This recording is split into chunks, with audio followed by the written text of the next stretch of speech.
Well, good morning. Good morning. It's Destry Wade at the Homeless Surfer Channel. Welcome back to my home. Me and Monkey are here holding down the fort for us. By way of announcement coming up, got some books online next Saturday. I'm going to give you kind of a heads up on those. We also got live channels starting in February 2026 called Coffee at Konos. And then we'll still have this channel as well.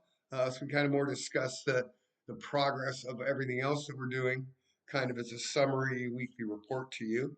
So if you're following along or have any interest, you'll be stoked to know what's going on. Anyway, start out with a story for you here. As you see, my glasses have been taped, the ultimate nerd move, but I have no choice. They were broken, and something that I've learned in my elder years is a fixed income has a specific meaning and a specific result in the way you do things. When I get paid on the first of each month, that is when I get to fix stuff. Unfortunately, every time you have to fix something, it's one of those situations where you didn't plan on it, so now it's less money you had for something else. Definitely the old move the grocery money around or buy less quality food to get yourself through. That's always the first choice. Thank God I don't have anything else. There's no negotiating with the phone company or the internet or power company. They don't negotiate, so you got to pay them and then figure it out from there. Someday I hope that doesn't have to be the case, but as it is, it is. We'll continue to figure it out from what is. So yeah, I was thinking though, maybe instead of going with these, we'll go with those. Does that look cool? Let's try that just for a minute. If you don't like it, let me know in the comments. Again, remember like, share, comment. Very important to my channel and to this channel and progressive development of it. So I don't really like the sunglasses. I can't see that good, but they are prescriptions, so I see a little bit better than with no glasses, which I never thought would be a problem. But anyway, I think what I'm going to do is go back to the blue glasses and when the fixed income comes in on the first, after that we'll get rid of these and go get us a pair of a new glasses because I can pay the deductible, the old deductible. So today's title of what we're looking at is happiness worth the work? And honestly, to be happy, you got to put the work in. Ironically speaking, it takes a lot of work to be angry and upset all the time as well. Um, Almost more work because you really have to look for something to hate all the time. Your natural, I think your natural being myself, as far as I go, is I want to feel good. I want to feel happy. I remember being a little kid and waking up in the morning and you were just stoked. You know, I don't know if anyone else can remember that feeling, but I sure do. Just getting my eyes open and going, wow, and laying there because you're tired. Because as a kid, sleep is so nice. But you wake up and you lay there and say, you think, God, I got all this to do today. I got this to do tomorrow, and boom, boom, boom, boom, and you're excited to do it because most of it's all new or something that's fun or related around sports for me was always exciting coming up. Next thing up. Um, so yeah, happiness and the short answer to me, yes, it is. Is there reasons to be sad? Absolutely. It wouldn't be life if there wasn't reason to be sad. I mean, how would you understand that you're happy if you never felt sadness? So grab hold of it. The Japanese have this strange thing as far as like addiction treatments go, and I don't know if it's a strange. I just think it's a unique to us, where they actually grab the addiction. They love the feeling of, like, for instance, let's use cigarettes as an example. They love that feeling of that need for the nicotine, that desire inside that you really need something outside yourself. They grab hold of that. They hold on to that, and they really embrace that negative feeling because as they put that in their mindset, they also put in their mindset that that feeling is the desired effect of what I'm doing is I've got to get rid of that. And their addiction treatment is second to none in the world because of that reason. And I don't understand it a whole lot, but I'm starting to read about it. Great thing about AI again is the world of information is right at your fingertips. Um, so yeah, happiness is definitely well worth the effort that we put into it. Like I said, it's easy to be angry. It really is. Um, and I understand that because I used to be a very materialistic person before I got to where I am now, where things have changed in that manner. And as a young man, materialism was everything, man. It's not the people I hung around with are always talking about the new thing. And the funny thing is, it used to drive me nuts about some people is they always had to tell you how much it costs. That used to drive me nuts. I don't care how much your stuff costs. Nice boat, you know. And I don't care that it's bigger than mine. The one I got was serving my needs. But by chasing that stuff, you always had this sense of, well, when I get to that boat, when I get that boat, I could go spend Saturday on my own boat on the lake or in the ocean. It's going to be perfect. Then you get the boat, it's not perfect. It's not what you thought. And it didn't make you happier. In fact, it just created more misery because now you got to clean that son of a gun. You got to maintain it. When it breaks, you got to fix it. You got to insure it. You got to worry about it being stolen. There's so much to that material possession that takes away from the quality of your life. Your life is about family, about personal search, finding your way, finding who you are, who you were, and that is going to tie into who you're going to be. So don't get lost in looking for the wrong things, expecting the wrong stimulus, because that's where you're just going to get angry. It's going to make you angrier and angrier. You start feeling shorted that you don't have the same opportunities. Why? Because you don't get the same type of car as that guy. Hey, he's got his own problems. Jeez, that's what you got to realize. People got their own problems, and I know this. It's coming from where I come from. Those problems are way bigger than ours. I love my little problems. Like I said, my biggest problem in the whole wide world right now is right here. Not bad. Not a bad thing to be having to worry about compared to, oh my God, the house payment's due and this is our fourth month missing it. Oh my God, we're going to be evicted. And then what do we do? We lose it. Yeah, no, there's a lot bigger problems, guys. So try to keep your life at best as problem free as you can. One thing about experience where we're at, we know what works and what doesn't. It's not a mystery anymore. It's not a magic formula. It's not algebra. My dad used to tell me, we don't know that math. I know why he said that now. But it's not a formula. It's not magic. All it is effort and doing it. Just make it happen. Dig in and make it happen because you can. You're great inside. I know that without a doubt. Never forget. Speaking of great, I always like to tell you some stories from the street while we're talking.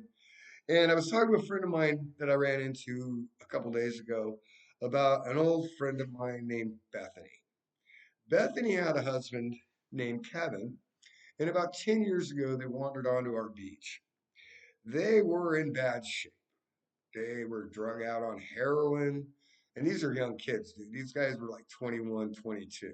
They were just getting started and had already jumped off a cliff. Thank God they hopefully somebody saves them as they fall. Well, sad story and true story, but good story too. Kevin and Bethany drug each other down, and he was violent and mean and horrible to her. I remember the first time I ever met the two of them, they were standing in the alley behind the beach, right there behind Chalcedony Hotel, and he had a chain in his hand and was hitting that girl. I never saw anything like that in my life. Didn't even real. I mean, I thought that was like a bad Farrah Fawcett movie or something. That stuff doesn't really happen. It's just a horrible fictitious thing, nonfiction. No, it was real. We stopped her. We stopped him. That led to problems. Trust me. Um, but we stopped him.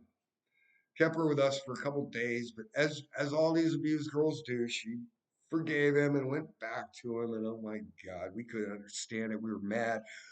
We had got her phone number at that point, though, for some reason, and we kept it for all these years ahead.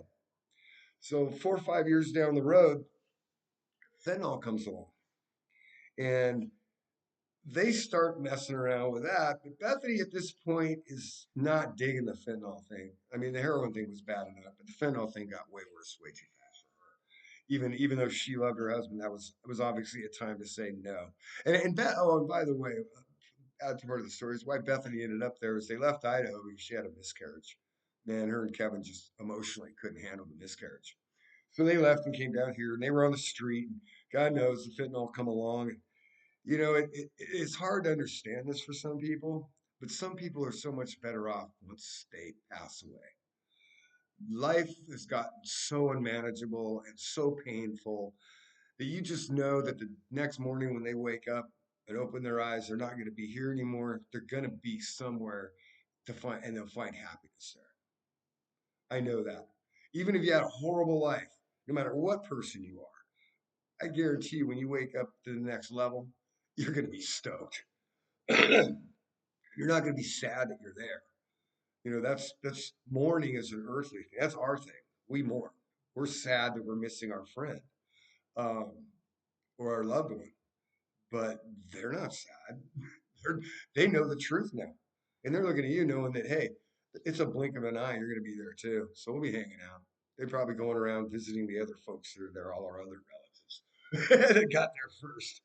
So anyway, um, Kevin, unfortunately or fortunately, passed away, overdosed on the beach, right on the boardwalk, right where we all gather and hang out. Now, I want to be cold here, but it's a really bad look when people die of overdoses at your feet. It tends to draw negative attention. But Bethany that day was set free, just like Kevin. Kevin was set free too, but in a whole different way. But Bethany was set free. We took her under our wings. You have to watch out, man. Some of those people, most of these guys on the street are not nice people. Um, and neither are the girls for that matter. So it's kind of a you use me, we use you thing. But she wasn't, ooh, that was not going to happen with Bethany. Our goal was as soon as Kevin passed away and she spent a couple days getting over it. Uh, and a good friend of ours, a good guy, stepped in. I can't even remember his name, but I'll tell you why that sucks in a minute. Is a couple days after we got a hold of her family. Like I said, strangely enough, for some reason, for about 5 years there, I kept a phone. I was the only one on the whole damn beach who know how to keep a phone on. There's not. I think that's part of the reason I become somewhat of a let's go to him, talk to him kind of guy because I had a phone, and I keep my phone and my numbers. And so for some reason, like I said, I had that number for 5 years, just never deleted it, kept it in there, even though I saw her almost every single day. Called her mom, started setting it up to where she was going to go home. Well, it took a couple weeks of convincing her that the best thing would be to go home. And meanwhile, the nice young man who was fairly, well, basically her age, I wish I could remember his name for you. Anyway, him and her started getting close. She was in need of somebody and really needed to be cared for because she wasn't getting that from Kevin for all these years. You know what I mean? So he stepped in the way and he stepped in the midst and really was a blessing. He was an angel. He really was.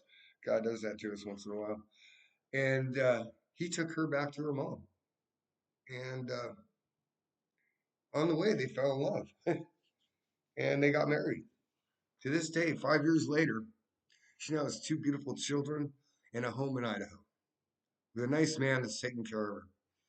And they live a simple, easy life. You know why? Because they learned on the street it's not what you have outside, it's what's inside. And I'm proud of that story.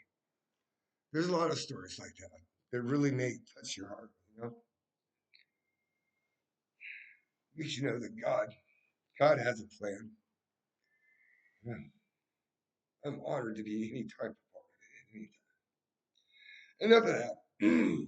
So back to the stories of no, I'm back to the stories. Back to what we're doing here as far as getting ourselves off the street. Because nice stories are great, but I want to be a nice story too. The guy that ended well, you know, that's going to be my mantra. He ended well. But so with these books, man, oh heck, AI. Let me tell you, though, that now we're going off on the whole subject, right? AI. Oh my God, it is so frustrating sometimes. this hallucination thing they talk about, when you start studying a little bit of AI, just kind of get to know the basics, the terminology they have is it's a hallucination. And a hallucination is where AI starts thinking off on its own. You didn't tell it to think. You give it. It's like I said. It's always like it's managing an employee, right? It's like you tell your employee to wash the truck first, and then I want you to go ahead and do the windows, and then I'd like you to go ahead and armor all the wheels, and then after you armor all the wheels, get the tire or get the rims polished up really good, but do the armor all first because that'll protect the tires from the polish. Perfect. Clear instructions, right? Then all of a sudden the guy jumps on the job, and the first thing he does is freaking polish the wheels. And then he starts washing stuff and washes the polish off. And he puts the armor all on before he drives the truck. And oh my God, now this thing's a mess. And he did everything you asked him to do in all the wrong order. That's like AI and this hallucination thing. It just goes off and does it all wrong. We're making the kids stories, right? So there's a very specific. I've got the prompts and I've got what they call the locked cannons. The locked cannons are stuff that it's basically something that the computer does for it. It's writing a code for itself. I don't know what it's writing because it wasn't right, but you get those, and even through the locked cannons, it broke protocol because we copyrighted. I've already copyrighted. It's free to do. You don't have to. It's not a big stress like I thought, being from a legal background, to copyright this stuff. So I copyrighted everything, and I made sure that I told AI this is copyrighted stuff, so it has to come out the same every time. You never have a doubt when you're looking at Mickey Mouse. You don't have a doubt when you're looking at a Smurf. And that's what we have to have here. We can't have a doubt when we're looking at Jay and Gray. They've got to be consistent. And all the characters that we bring into the stories, including, their Uncle Dylan, my son, their mom, the young version of their mom, all these people that are being brought into the story have to maintain that consistency as well because they're copyrighted. So, and that's what you have to do on AI because what they are going to do eventually is they're not going to. Once AI sucked all this up, I think AI will just take it over and they don't need you or your creativity anymore. So that's why it's important to do this now. But the business side of this thing is great because it does do your business for you. I don't have to. It tells me step by step what I need to do. So even if I had no knowledge of what to do, AI would help me along in doing that. The key to AI, though, is going to be naturally, like I say, being a good manager is giving it good instructions and learning it, learning how it works, learning what it likes, what motivates it, what makes it work good, what makes it work bad. What I have learned is short prompts. Don't give it too much to bite off because then it can't go too far. Um, here's a good example. I'll write into the AI. Want you to write it. We're going to write a Jay and Gray script, and the script's going to be based on loving your neighbor, and it'll be episode 7. So hit. It starts going crazy. Give me all kinds of philosophical ideas and things that you don't need, that you had no interest in. You got 3 pages of philosophical ideas from the thing, telling you what he thinks, and finally you get down to the bottom and says, okay, next step, put in the type illustration to text. And if you want to, you can just tell it to do it. But I don't think that's going to hold up, and nor is it creative. I mean, if you're an artist, creativity is making it here and bringing it down to here, which doing it purely through the AI isn't going to get you that. So I want to create it. So I tell it the image. I give it a verbal description of what the images are going to look like, and from that verbal description of the images, I tell it exactly word for word what the text I want. From there, it's mine, and I can copyright those 2 things. What I'm using AI as, and strictly it'll always be indicated is the illustrations. It's the artist. Graphic artists are about $100 an hour. AI is costing me $20 a month for endless supply of artwork. So, far as that goes, that's where it really starts coming in handy. Not only does it know a little something that it can help you kind of step by step go through it, it's good at what it does. Unfortunately, like any employee, you got to watch it. I mean, you got to watch what it's doing. It wants to take a cigarette break every 20 minutes for 5 minutes. I have those employees. Anyway, so you really got to watch over it. It's a whole different experience. The other thing that is somewhat complicated, I think more to me, is it's not a standalone thing. You have other stuff like if you want to take my now I'm starting to get to where I'm experimenting. I'm still experimenting on the whole damn computer thing, guys. Just remember, I'm 84. I no computers for me. I don't like Steve Jobs. I don't like Apples. No, I don't do line or online whatever. I don't like any of that stuff. So I avoided it all my life. All of a sudden, here we are, 2026. I'm going to make a living on the computer. Yeah, I am crazy. But it's amazing because it has progressed enough to where somebody like me who's ADD and doesn't really have time to sit down and learn, as it is, it's hard enough. Trust me, I'll be typing something, I'll get like this much typed, and it just disappears somewhere. I don't even know where it went. So sometimes I've written my storybooks 3 or 4 times at a time. But the good news is about that, it's each of the times I have to rewrite it. It just seems to get a little bit better. So maybe it's helping me out. It's acting as my editor, crossing the whole thing out, saying go do it again. I think that's what it's doing. So yeah, I get that. Um, so that's one of the tough things. The other thing like I was saying was if nothing is you got to have multiple things. Like for instance, you got to have to do the books. I've got to have editing software so I can take and edit the books. I tried it on ChatGPT, but man, it just gets way too much. I mean, based on all that I've asked ChatGPT to do and all that's on the string of this prompting and this answering. I mean, I've got if I printed that, I'd probably print for 2 days. I mean, it's just endless amounts of information more so than you need. In fact, actually, what I have to do sometimes is get a summary of what you just wrote. Because they'll write me 37 pages about, hey, what's the best marketing ways to go ahead and get my books out?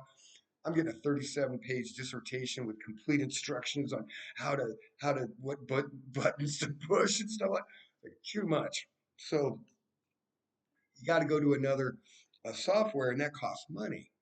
And remember, we're starting this homeless, dude. We ain't got no money. I mean, if I had money, I'd have glasses. I ain't got no money. I gotta wait till the first.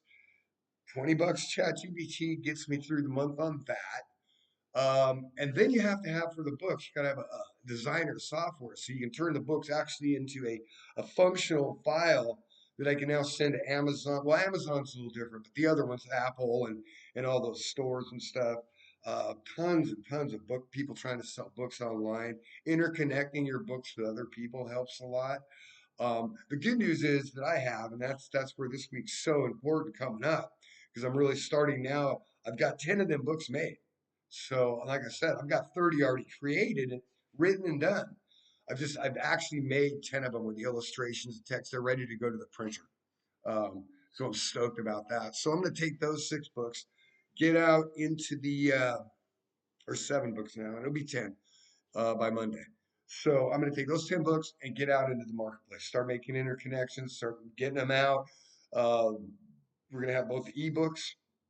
Ebooks are easy because the files go into the ebook software, which again, there's more money. You got to buy the software to take the ebooks you already paid to make over here to the software and create them into a way that you as a consumer can go find them and actually purchase the ebook and put it on and download it to your computer. So that's one thing that's got to be done. The problem with the ebook, and the only thing I don't like about the ebook is honestly, like you said, I'm homeless. And no joke, I'm doing this to try to get back on my feet. And I want to maximize the effort, maximize the output for the effort that's available. Because, we do have certain problems like the charging and the location's coming. We're at the what, the 25th? Yeah, it's coming, man. I might be seeing you outside in 6 days, but you'll know. You'll know the day it happens because I'll be sitting outside talking to you again. Unless we're at Konos. Or I'm sitting in the library. I don't think the library will let me do this in the library, though. I really don't. They don't let me talk. If I was talking this loud in the library, it'd be freaking everybody out. So the library is not going to be even an option for anything as far as YouTube goes. But I got Konos. Still got some friends down there. There's some bathrooms. And the good news about this is I can do it anywhere. And that's kind of the cool thing. I don't have to be set up. I can charge this, get the YouTube thing done, the channel done, then download it from the internet. I don't need internet while I'm doing it. I can video it first and then use the internet or the Wi-Fi. Now I have my own portable Wi-Fi, but it's got to be plugged in, and I got to keep reprogramming. It's going to be a nightmare. So God willing, I'll fight this thing here for at least 6 months till hopefully you guys make me poor enough to go, poor enough, rich enough of the poor people to just go get a studio apartment down back where I'm from. You know, I can live with with what I have plus 2,500 bucks a month would put me in a studio. Yeah, that's all I need. I don't want any more. And if anything else rolls in, there's a lot of people that have a lot of needs, man. And the system doesn't take care of them. Don't let them confuse you. Homeless people are not being taken care of. They're being disregarded. They're being manipulated. We are now the poster children for why more money needs to be given to these people and given to this group over here. But that money never gets to us. So know that. If you want to help people, send me the damn money. We'll go out and we'll give it to who you say to. We'll provide what you need. Hey, if you want to buy some homeless people cigarettes, that's awful nice of you. It sure is nice for a homeless guy to spend one day without having to go around finding out how to just get a pack of cigarettes. Sounds stupid, huh? And maybe they don't need cigarettes. But if you need cigarettes, you can spend your whole day looking around for cigarette butts on a rainy day, because you will. And that wastes your day. Been there, done that, man. It's not nice. It's not what you want. But and most of these people will take a place. They had an option to go to a place. You just have to screen them. That's the problem because there's a lot of poor people, and it happened to me. 10 years out on the street. When I first moved in here, I wasn't ready for people close to me. I didn't like having neighbors again. It was new. I sleep on a beach. My closest neighbor is 2 miles up the street, and I don't hear anything. If I hear a sound, I'm up. Here, nothing but sound. Constant neighbors, neighbors, bugging you about this, knocking on your door. And this isn't a nice neighborhood, so you get some crazy shit going on down here. You don't answer your door after dark because you don't know what kind of vampire is going to come bursting into your house. That's real. That's what they give us as homeless people. And then so they can look like the next year they need more money because they've done so much. They're going to throw us all out. They're going to bring a whole bunch of new people in. And then they're going to say, look at all these new people that we fixed. They didn't tell you that they just exited the same amount of people out the back door. And they just keep switching over groups. But the bottom line is, there's no race, color, or culture in this stuff. This is socioeconomic. That's it. And the easiest thing to do is step on the socioeconomic floor. It's like being an alcoholic. If somebody knows that about me and I'm doing good and I'm rocking along and they're getting jealous or feeling irrelevant because I'm moving up, all they'll do is just throw out the fact that I'm an alcoholic. Or they know I'm a convict, that's even worse. God forbid. You're just a nice guy people met, but all of a sudden you're named a convict and they don't like you. It's the weirdest thing I ever thought of.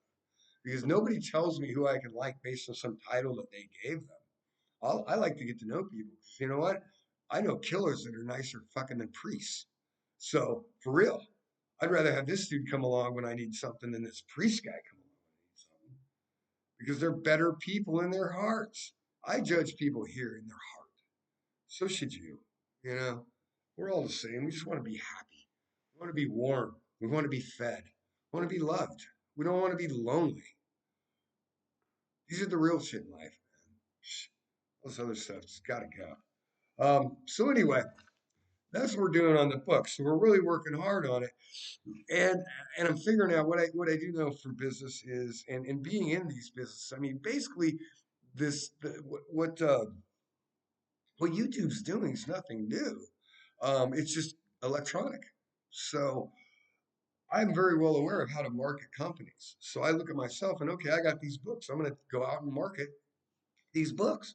I'm going to use this modern tool, but I'm also going to use my old school hustle. Those two together, I really got a feeling could be pretty dynamic even at 61 years old because I've telemarketed before. I've dialed 200 people a day. I've been told all kind of creative things on the phone. Um, that's part maybe where I learned not to be bothered by what other people say because I was a salesman and a telemarketer salesman when I was in college, and I got told no all day long. Got called worse than no. No would be nice. Just no, hang up. I love you for that. It's when I go home thinking about what you said, and you have to learn to let that stuff go. It's not personal. They're having a bad day. You just are somebody that called up out of the blue that they don't know that they get to yell at, and hopefully you feel like shit like they do when they're done. That was their wish. And when I was a young man, they gave it to me. But like I said, with my sister learning not to scream, I learned not to get upset when people disagree or don't want to talk to you or just don't have a need for what you're offering today. That's okay. I'm not mad. So anyway, with those two though, with that ability to do that and not be dissuaded, I have no doubt we're going to be successful at this. We'll sell those books. I'm starting to make lists, like marketing lists of all the options. Oh my God. I've got 2 pages of lists of people to call. Now I got to go through the time to get all their phone numbers. And nice thing, man. Again, electronics. I love you guys. I love electronics. Way to go, Jobs, and all you dudes, you Google dudes and you YouTube dudes. I like you guys. So anyway, um, enough rambling. Like I said, this week's big. We're going to be putting those books out to market. Start looking for them for me. I'm going to start doing a little segment here where I'll show you each book as we go. What I've done is, and see, there's the other thing, Riverside. I got to get Riverside. It's a, what do I call that? Um, Editing software. Sorry, old age. Editing software. um, so that I can split the screen and I can still be here talking to you and be showing you stuff over here because I think that's going to be good. And also, so I can start doing more, showing you some more of the live feeds when we're here as well. Because same when we're doing Konos, we're going to have the same setup. Show you some of the interviews and some of the video that we take. I think some people will find that really interesting. Some might not. The point about these YouTube channels that we're creating, they're going to be sort of under Be Best Me Media, but not because Be Best Me Media is strictly for kids. It's motivational, inspirational, behavioral, you know, with a moral compass to it. I don't want to say a spiritual or religion because it's not, because those are so divided amongst each other. They fight.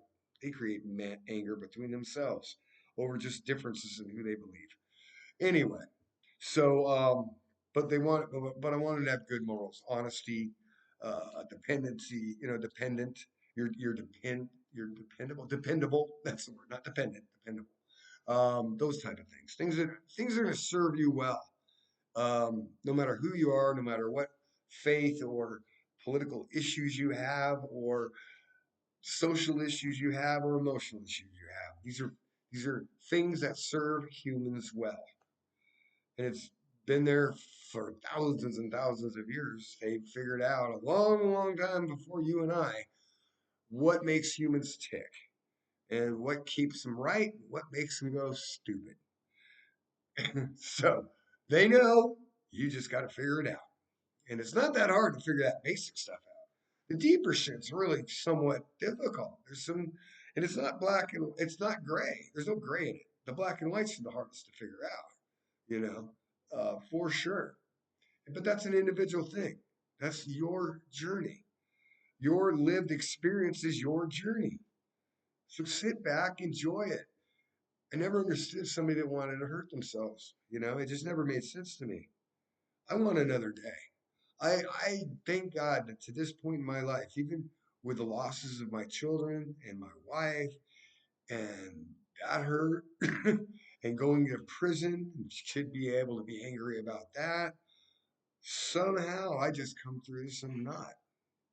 And I don't know that everybody else could do that. And I'm not saying that I'm better or worse or anything else. Just somehow I got blessed with the ability to stay looking at the glasses half full.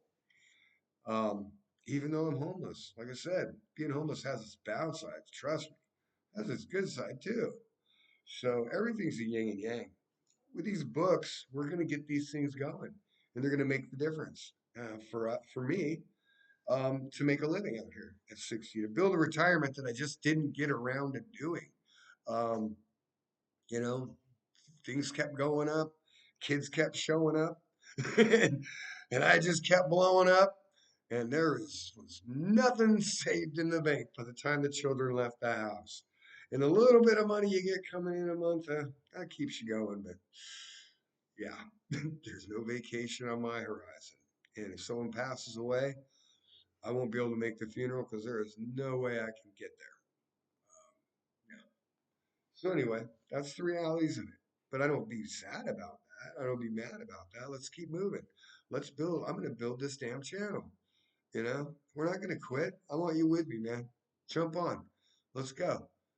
Maybe we'll all get successful. All of us. Thousands and thousands of us become part of, participants in being best me.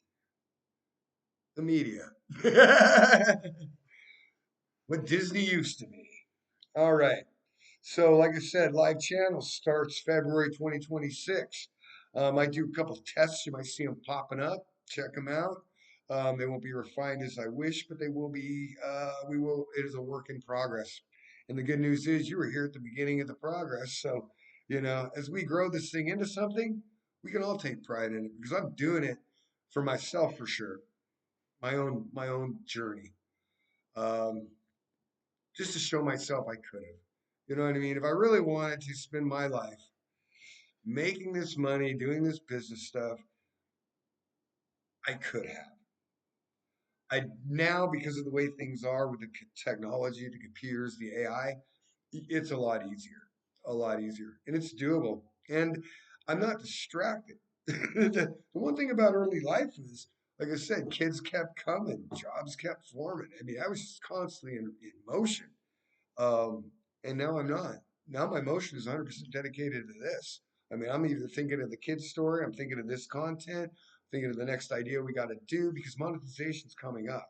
I mean, come June or January, it's time to monetize this thing. So that's why I say all those numbers are gonna get called. All those people, my 12, 16-hour days are just gonna begin for a while. But guess what? I don't have anything else to do. You know, I got a plan right now. I'm going to put my time in and take Fridays off each week. That's my day. But I still get all kind of time. I get to walk my dog around the bay and the beach every day. It's not too tough. And work on this, and hopefully maybe we find people that feel the same, man. And like I said, this is 40 to 70 year olds mostly, I'd say, um, because kids don't care, man. They know everything. God, when I was 20, I could fix the world in a heartbeat. I knew everything. The older you get, you don't. It's the funny thing about aging is and experience in life is the older you get, the more you think you think you would know, right? But the older you get, your true wisdom is you understand you don't know shit. Let me ask you one subject in the world, and you give me everything that was ever written or done on that one subject. How about automobiles? Go forever. No one's an expert. We're all just figuring it out. And that's the important thing. Just figure it out, man. Be happy. Look, it's in you. It's you. You can be happy. You just have to say, damn it, I'm going to be fucking happy. And to do that, to help yourself with that, put on a smile. Smile, even if it's fake at first. Eventually it'll just stick. So I love you guys. I so appreciate you taking time. Um, I can't wait to listen to call-in shows because I really would love to talk or have some of them I see. I guess I don't have enough folk, but it's growing. But I want to do like the comments over here, so we can like talk comments, and I'll talk to you, and you can write me comments. At least worse that, that'd be cool. So anyway, I'll still have these glasses on the next couple episodes, so please bear with me. Like I said, the sunglasses, I don't know. See, I can see better with those, but it's like tinted, and I'm weird that way. I don't like visual impairments. Um, so anyway, yeah, I'm not gonna go that way. And this is the no glasses way, but I am blind as a bat. It's hard to believe those eyes cannot see anything, and I can see the stars and the moon, but this screen, oh man, it's like looks like a Jason or what is it, the Pollock. It's color everywhere with no form or structure. So anyway, I'll just stick with these the blue nerd glasses until I can week from Monday I grab some new ones. Then when you see me next after the next week when hey, actually we're starting at Konos and all that, that'll be cool. All my new glasses. Anyway, hang in there, hang loose. I love y'all. Have a good weekend.